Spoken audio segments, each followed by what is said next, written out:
আল্লাহ সুবহানাহু ওয়া তাআলা আল্লাহ জাল্লা শানুহু যারা আমল করে, যাদের ঈমান আছে, তাদের কথা আল্লাহ তাআলা মানে, ফালাইয়া দেয় না। এটা যুগে যুগে হয়ে আছে আমার ভাই। বনি ইসরাইলের এমন একজন লোক ছিল, উনি চিন্তা করলেন যে প্রকাশে দিবালোকে মানুষের সাথে থেকে আমল করা খুব ব্যাঘাত করে, সমস্যা হয়।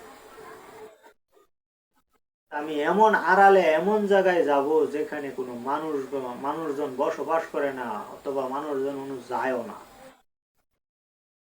নীরব এক মরুভূমির ভিতরে গেছে।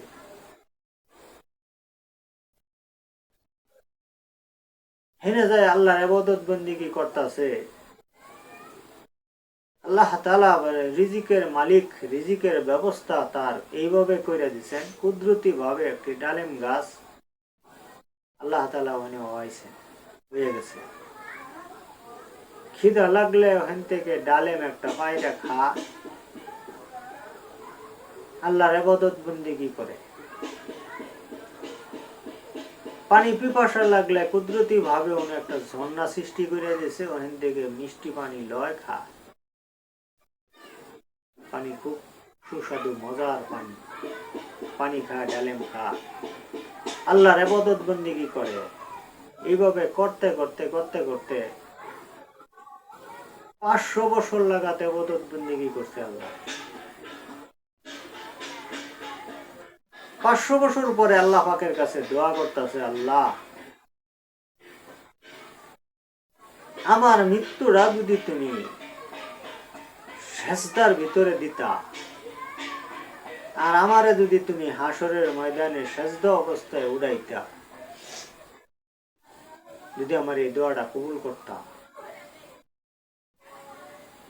আল্লাহ সুবহানাহু ওয়া তাআলা আল্লাহ জাল্লা শানুহু দোয়া কবুল করলেন।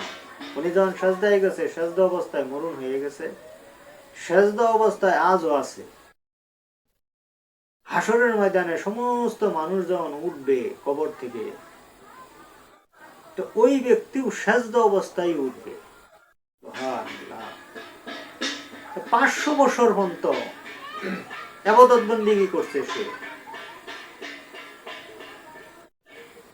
তার কোনো পরিশ্রম করিয়া রিজিক উপার্জন করতে হয় নাই। আল্লাহ কুদরতি ভাবে ডালেম গাছ লাগাইছে, ওখান থেকে ডালেম পাড়ছে, খাইছে, পানি পাইছে, কুদরতি ভাবে পানি খাইছে, ইবাদত বন্দেগী করছে,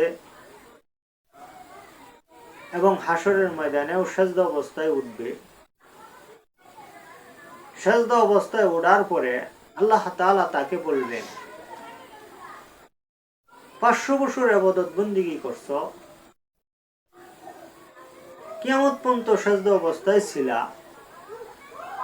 সেজদা অবস্থায় হাসরের ময়দানে উঠলা, এখন আমি তোমার আমার দয়া কইরা, আমার দয়ার উপরে নির্ভর করিয়া, দয়ার কারণে জান্নাত দিতেছি। যাও, তুমি আমার দয়ার কারণে জান্নাতে প্রবেশ করো। ওই লোকটা তখন আপত্তি করে বলবে যে, আল্লাহ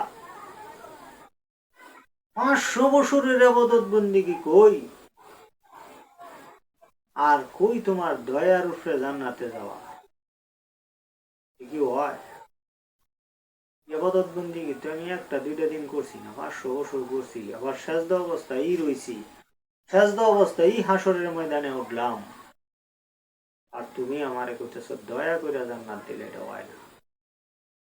জান্নাত তো বান্দা তোমার কাছে পাইতো ইবাদতের বিনিময়। তাহলে আমি ইবাদত করছি, ইবাদতের বিনিময়ে আমারে জান্নাত দিয়ে দাও। আল্লাহ তাআলা বলেন, ও এই কথা, আমার দয়ায় জান্নাতে যাবি তা না, ইবাদতের বিনিময়ে যাওয়ার চাস। আচ্ছা ক, যেই যেই অঙ্গর দ্বারাই আমার ইবাদত বন্দেগী করছস, এই অঙ্গের কিরকম, একটা অঙ্গের কিরকম দাম। মনে কর তোরা যে দুইটা সুখ দিছি, তামান দুনিয়ার আমার দেখছস, আমার কুদরত দেখছস, নাইজ নিয়ামত দেখছস, 500 বছরের ইবাদত বন্দেগী যদি দিয়া আমি সুখ না দিই, আর যদি কই যে 500 বছরের আবাদত বন্দিগি দিলে আমি চোখ দিব, নাইলে দিতাম না। তাহলে কি কেউ 500 বছরের আবাদত দিয়েও চোখ কিনবার চাইতো না? হ্যাঁ চাবে।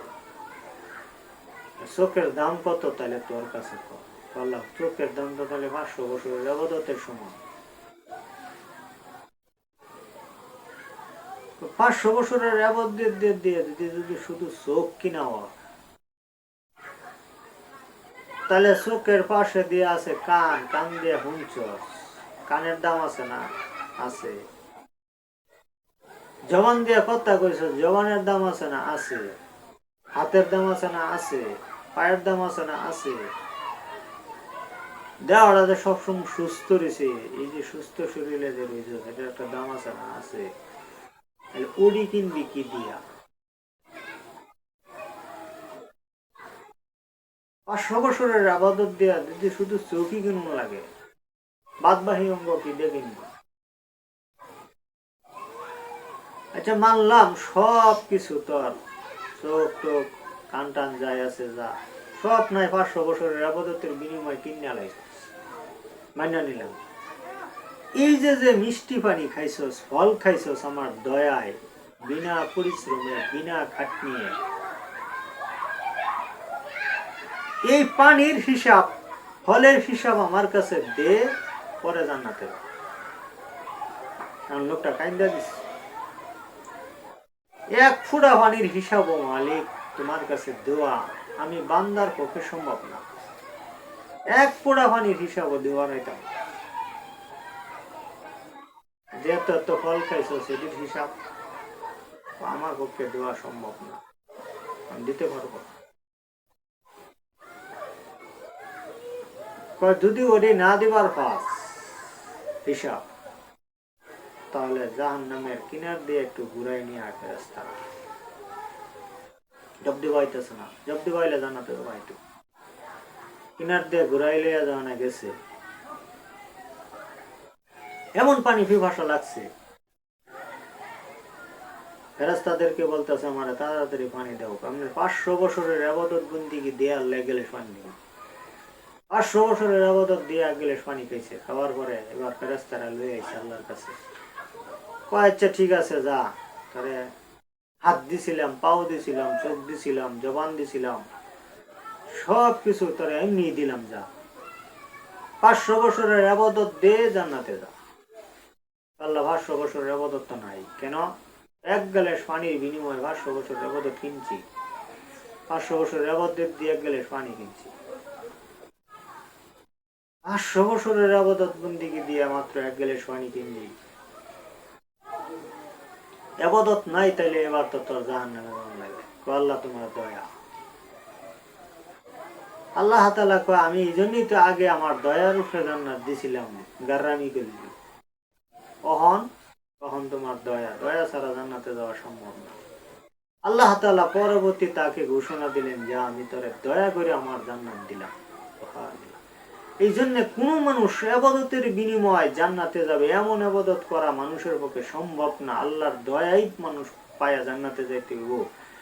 আল্লাহর দয়াটা আল্লাহরে খুশি কইরা হইরা পরে নিমন লাগবে দয়াটা। আল্লাহ যদি কারো প্রতি খুশি না থাকে, বেজার থাকে, তাহলে আল্লাহর দয়া হয়তো না। এবার খুশি করতে হইলে আল্লাহ যা যা করবার কইছে তা আমাদের করুন লাগবো, যা অর্জন করছে তা মানুন লাগবো। আমরা তো ভাই শয়তানের এমন ধোকায় পড়ি, এমন ধোকা যে কোন বক্তারে যদি আমাদের ভালো লাগে তাহলে আমরা ওই বক্তারই খালি ওয়াজ শুনি, আর কোন বক্তার বয়ান শুনি না। অথচ কোন বক্তা কি তার নিজের কথা বলে? সে আল্লাহ রাসূলের কথাই বলে, কোরআন হাদিসের কথাই বলে। তাহলে আপনি বক্তা আলেমদেরকে ঘৃণা করতেছেন, অবহেলা করতেছেন, তার কথা মানতেছেন না, একজনের কথাই মানতেছেন। সে কি তার ব্যক্তিগত কোনো কথা বলে গেছে? সে কোরআন হাদিসের কথাই তো কইছে।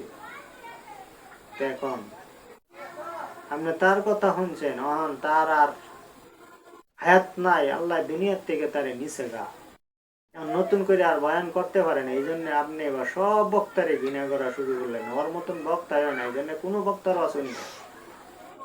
ভাই আমার, অনুরোধ করবো, এটা ঠিক না।